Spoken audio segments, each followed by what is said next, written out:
राधे राधे सभी को। तो दोस्तों आज अपने संविधान की अनुसूचियाँ करेंगे और इस वीडियो में याद भी हो जाएगी। और रही बात सबसे पहले तो देखो मैंने इस तरह से स्टार्टिंग में लिखा है ताकि आपको ज़्यादा ऐसा ना रहे कि याद ना रहे, ऐसा ना हो याद रह जाएगा। क्योंकि इसलिए लिखा है कि क्यों मूल संविधान में देखो 8 अनुसूचियाँ थी, तो मैंने एक जगह ऐसे लिख दिया हाँ भी मूल संविधान में 8 अनुसूचियाँ थी।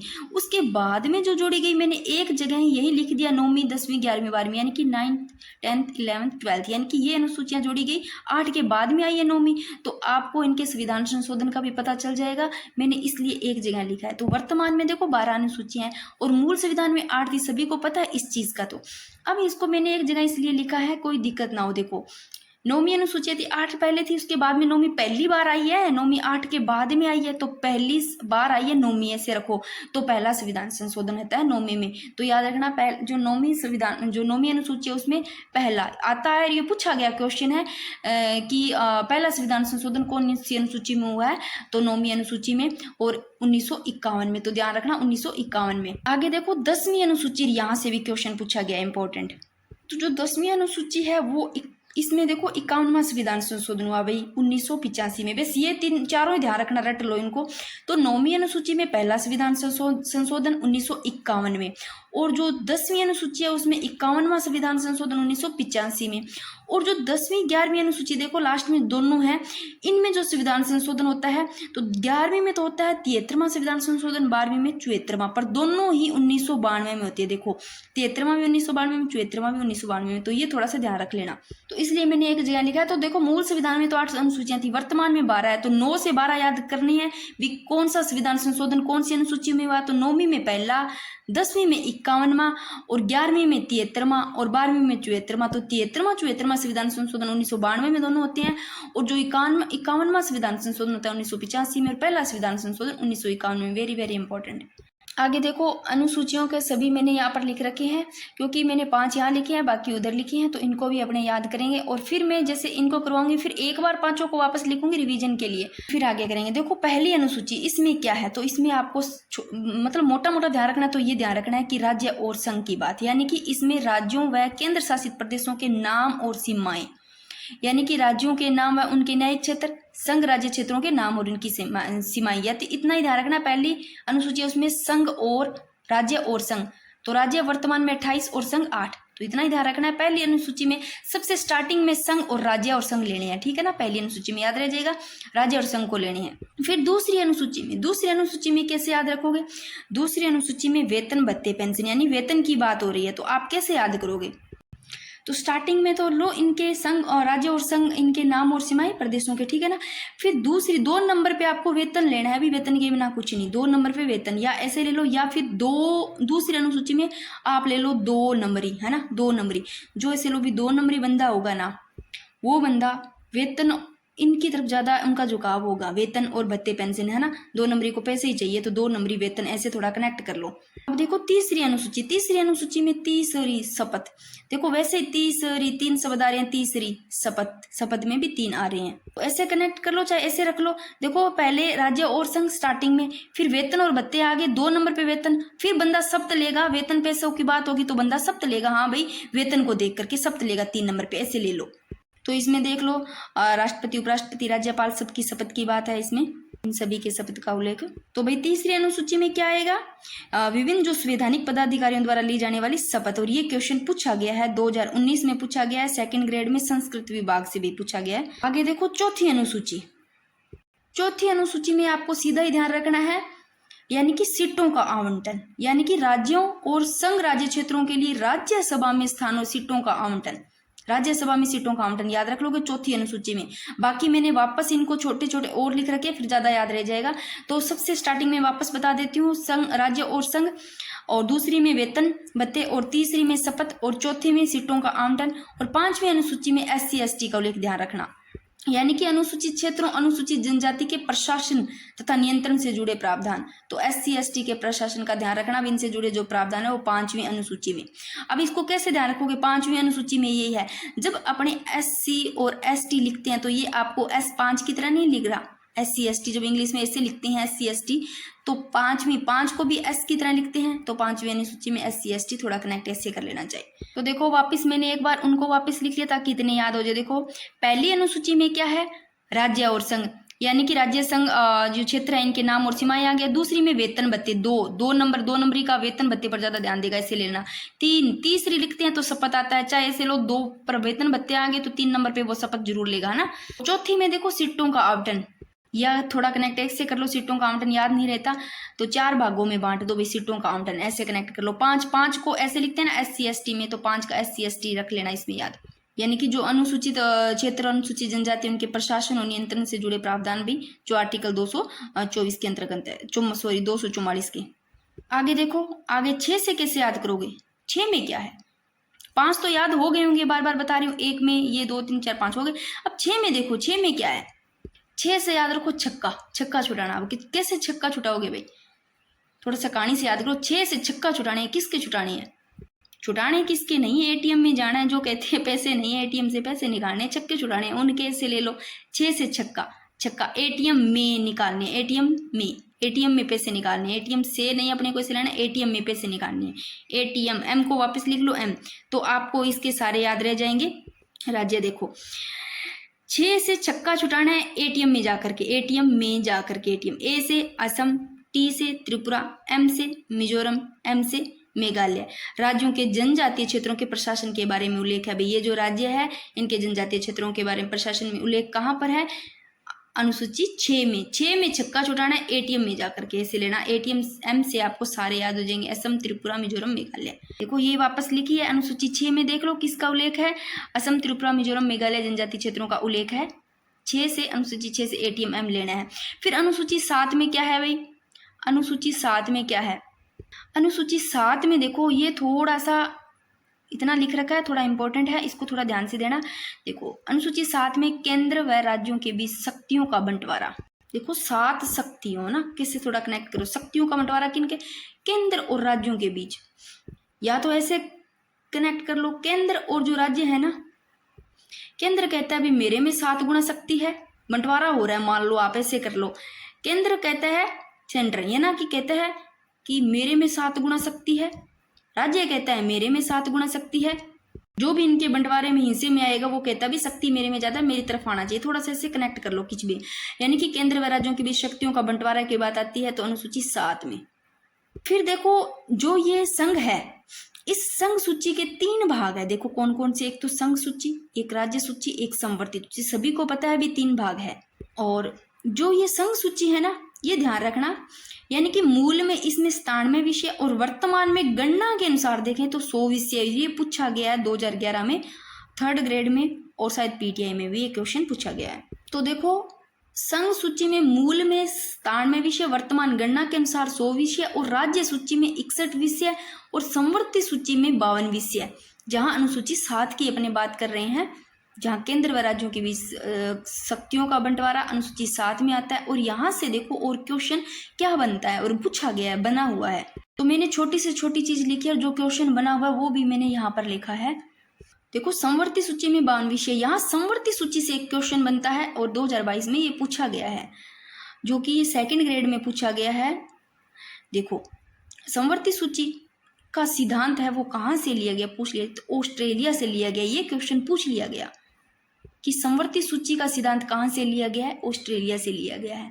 अब और क्या क्वेश्चन बन सकते हैं यहाँ से, देखो क्वेश्चन तो इम्पोर्टेंट बस यही है, बाकी आपको थोड़ा सा ये ध्यान रखना है कि संघ सूची, राज्य सूची, संवर्ती सूची, इनके बारे में थोड़ा देख लेते हैं। देखो संघ सूची की बात करते हैं, यानी कि केंद्र की। तो देखो संघ सूची है तो इसमें वे विषय आते हैं जिन पर क्या बनाती है, केंद्र, यानी कि केंद्र मतलब सरकार है वो कानून बनाती है। जैसे कि रेलवे आ गए, रक्षा आ गया, डाक सेवा, बैंकिंग, ये सारे इसके अंतर्गत आते हैं। जैसे संचार, विदेशी मामले और परमाणु ऊर्जा, ये सारे ले लो, है ना संघ सूची में। अगर बात करते हैं राज्य सूची की, तो राज्य सूची में देखो भी इसमें वे विषय आते हैं जिस पर क्या राज्य सरकार, संघ वाले में तो केंद्र बनाएगी भी, केंद्र में है, सेंटर में है, तो राज्य सूची वाले में राज्य बनाएगी। तो राज्य सूची में वे विषय आते हैं जिन पर कौन बनाती है, राज्य सरकार कानून बनाती है। जैसे पुलिस है, परिवहन आगे, स्वास्थ्य, कृषि, और स्थानीय सरकार, ये सारे सार्वजनिक व्यवस्था, पेयजल सुविधा, ये सारे आते हैं राज्य सूची में, यानी कि यहाँ पर। फिर समवर्ती सूची की बात करते हैं तो देखो इसमें कौन से आते हैं, इसमें वो विषय आते हैं जो कि इस सेंटर केंद्र वाले, केंद्र और राज्य सरकार दोनों कानून बना सकती है। समवर्ती सूची अभी मिक्स है, समवर्ती तो ऐसे लो जिसमें केंद्र और राज्य क्या है, दोनों ही क्या बना सकती है, कानून बना सकती है। और एक चीज ध्यान रखना, परंतु कानून का जो विषय है ना वो समान होना चाहिए, समान होने पर ही केंद्र सरकार द्वारा बनाया गया जो कानून होता है वो मान्य होता है। जैसे शिक्षा हो गया, वन हो गया, बिजली, जनसंख्या नियंत्रण, परिवार नियोजन, दवा, ये सारे। इसलिए मैंने थोड़ा सा इसको डीपली बताया कि संघ सूची, राज्य सूची, समवर्ती सूची, इनके बारे में थोड़ा पता होना चाहिए कि कौन से आते हैं अंतर्गत। तो देखो अब 8वीं अनुसूची पढ़ते हैं, इससे पहले थोड़ा सा मोटा मोटा फिर से देख लो। 1 में मैंने बताया राज्य संघ का उल्लेख, फिर 2 में वेतन भत्ते, 3 में शपथ, 4 में सीटों का आवंटन, 5 में SC ST और 6 में ATM, ठीक है ना। अब 7 में मैंने बताया केंद्र व राज्यों के बीच शक्तियों का बंटवारा। अब 8 अनुसूची 8, ये भी थोड़ी इंपॉर्टेंट है, यहाँ से ये पूछा जा सकता है 22 भाषाओं का उल्लेख का। तो 8वीं अनुसूची में क्या है, 22 भाषाओं का उल्लेख है, संविधान द्वारा मान्यता प्राप्त भाषाओं की सूची। अब ये मैंने यहाँ पर ऐसे लिखा है, इसका भी आपको पता होना चाहिए और सभी को पता भी, ऐसा कोई नहीं है जिसको नहीं पता हो। यानी कि मूल संविधान की बात करें तो मूल संविधान में 14 भाषाएं शामिल थी, ठीक है ना। मूल संविधान में 14 भाषाएं थी और वर्तमान में कितनी भाषाएं शामिल है, वर्तमान में 22, सभी को पता है। तो 8वीं अनुसूची में 22 भाषाओं का उल्लेख किया गया और यहाँ पर मैंने इतना थोड़ा डीपली भी लिख लिया, संविधान संशोधन के द्वारा जो भाषाएं जोड़ी गई वो भी लिख दी, अगर यहाँ से डीपली क्वेश्चन आता है तो भी। और बाकी हिंदी साहित्य में भी ये क्वेश्चन पूछे जाते हैं, यहाँ से क्वेश्चन पूछा भी गया है, इसमें भी मैं बताऊं। देखो जो ये थोड़ा डीपली लिख रखा और ध्यान होना चाहिए। देखो 21वां संविधान संशोधन है 1967 के द्वारा, इसमें क्या जोड़ा गया, 21वें संविधान संशोधन जो 1967 है इसके द्वारा जो जोड़ा गया वो सिंधी भाषा को, 21वें संविधान संशोधन द्वारा सिंधी भाषा को जोड़ा गया। और 71वें संविधान संशोधन जो कि 1992 द्वारा, 71वां 1992 में, और इसमें जो जोड़ी गई वो भाषाएं 71वें में कोंकण, मणिपुरी, नेपाली। देखो 71 नाम ही कोंकणी, मणिपुरी, नेपाली है, ये जोड़ी गई। और जो 92वें संविधान संशोधन है 2003 द्वारा है, 92वें संविधान संशोधन 2003, इसके द्वारा जो जोड़े गए वो बोडो, डोगरी, मैथिली और यहाँ पर संथाली कर लेना, संथाली भाषाओं को जोड़ा गया। तो ये थोड़ा सा देख लेना, वेरी वेरी इंपॉर्टेंट। 9वीं अनुसूची इंपॉर्टेंट है। अब मैंने जब आपको स्टार्टिंग में पहली लाइन लिखाई कि मूल संविधान में 8 अनुसूचियां थी, बाद में मैंने बताया 9वीं पहली आई थी, 9वीं। अब मैं एक बार उसी पेज पे लेकर जाती हूँ या पहले इसको बता देती हूँ फिर आपको आएगा। देखो 9वीं अनुसूची है संपत्ति के अधिकार का अधिकरण, ठीक है ना। इसमें क्या है, संपत्ति के अधिकार का अधिकरण। और इस अनुसूची को 9वीं अनुसूची, इसमें ये ध्यान रखना, ये इंपॉर्टेंट है कि 9वीं अनुसूची, इस अनुसूची को प्रथम संविधान संशोधन अधिनियम द्वारा जोड़ा गया 1951। अब मैं उसको वापस लेके जाती हूँ, इसमें क्या ध्यान रखना, कैसे। मैंने स्टार्टिंग में इसलिए लिखा था कि यहाँ पर कचरा नहीं हो तो वहां पर आपको चीज समझ में आ जाए।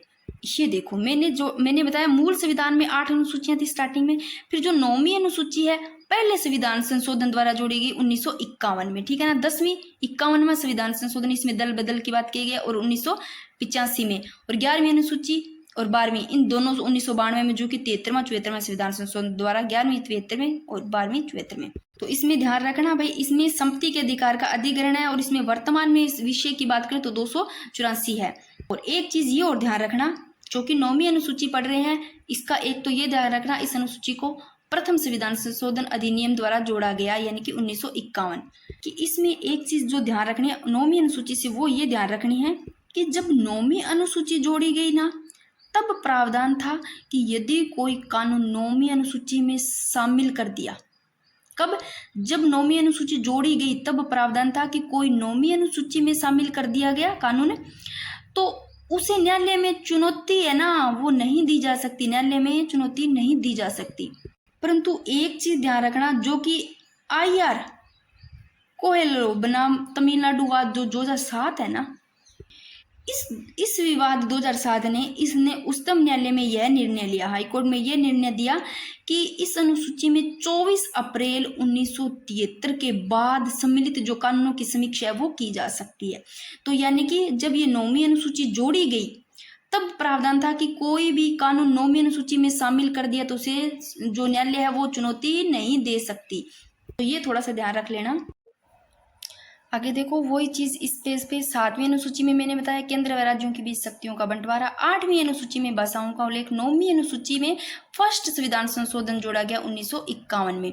अब 10वीं अनुसूची में पढ़ेंगे क्या है। तो देखो 10वीं अनुसूची में इस अनुसूची को 52वें संविधान, मैंने बताया था 8वीं अनुसूची पहले, फिर आई 10वीं अनुसूची जो कि 52वें संविधान संशोधन अधिनियम 1985 द्वारा जोड़ा गया। और दल बदल का प्रावधान है, इसमें इंपॉर्टेंट है, 2022 में पूछा गया क्वेश्चन है, जो कि सेकंड ग्रेड में भी पूछा गया है और पीटीआई में भी पूछा गया क्वेश्चन। दल बदल का प्रावधान 10वीं अनुसूची से है, जो कि इस अनुसूची को कब जोड़ा गया, 52वें संविधान संशोधन 1985 द्वारा।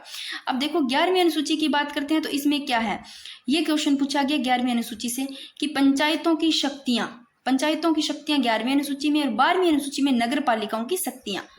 तो जो 11वीं अनुसूची है वो कब जोड़ी गई, वो देखो 73वां संविधान संशोधन, दोनों ही 73वां और 74वां मैंने लास्ट में लिखाए थे, दोनों 1992 द्वारा जोड़ी गई।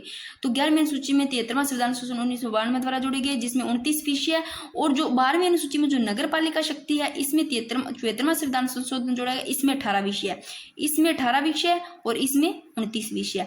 तो आर्टिकल तो पता होगा पंचायतों वाले, मैंने बताया, ट्रिक से समझाया, इतने अच्छे तरीके से सारे आर्टिकल ही आ जाएगा, पंचायती राज मैंने करवाया तब।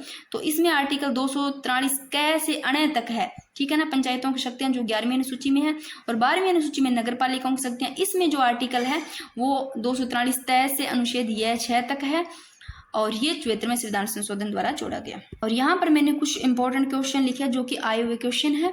तो देखो भारतीय संघ व्यवस्था में अपशिष्ट शक्तियां निहित है, ये क्वेश्चन आया हुआ है, भारतीय संघ व्यवस्था में क्या है, अपशिष्ट शक्तियां निहित है, और ये 2015 में क्वेश्चन पूछा गया है। तो ये सभी में क्वेश्चन पूछ लिया गया 2015 में, देखो सेकंड ग्रेड में भी पूछ लिया गया और थर्ड ग्रेड में भी पूछ लिया गया, पीटीआई में भी ये वाला क्वेश्चन तो थोड़ा देख लेना, इंपॉर्टेंट है इसलिए मैंने लिखा है, क्योंकि ये 3 भर्तियों में पूछ लिया गया है। फिर देखो केसी हियर ने, जो केसी हियर है, इन्होंने भारत की संघीय व्यवस्था को लचीला कहा है, और ये क्वेश्चन पूछा गया 2012 में, जो कि थर्ड ग्रेड में भी पूछा गया है, पीटीआई में भी पूछा गया है। 9 नवंबर 2012 को थर्ड ग्रेड में ये क्वेश्चन पूछा गया है, केसी हियर ने भारत की संघीय व्यवस्था को क्या कहा, लचीला। तो केसी हियर ही नाम ऐसा है, हियर कठिन नाम है, परंतु ये सोचो लचीला कह दिया गया संघीय व्यवस्था को। और एक क्वेश्चन, संघ शासन में सबल केंद्र बनाने का विचार, जो संघ शासन है इसमें कौन सा सबल केंद्र बनाने का विचार है, वो कनाडा से ले गया है भाई।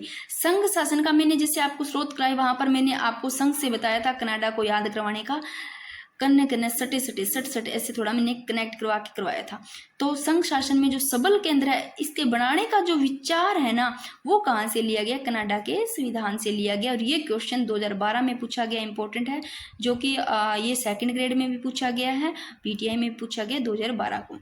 अब मुझे लगता है आपके समझ में भी आ गया होगा। बिल्कुल शॉर्ट लिखने की बजाय मैंने बिल्कुल ट्रिक से भी करवा देती, छोटे छोटे लिख करके, पर मैंने इसमें कुछ डीपली चीज़ें भी मतलब ऐड किया है जहाँ से क्वेश्चन बने।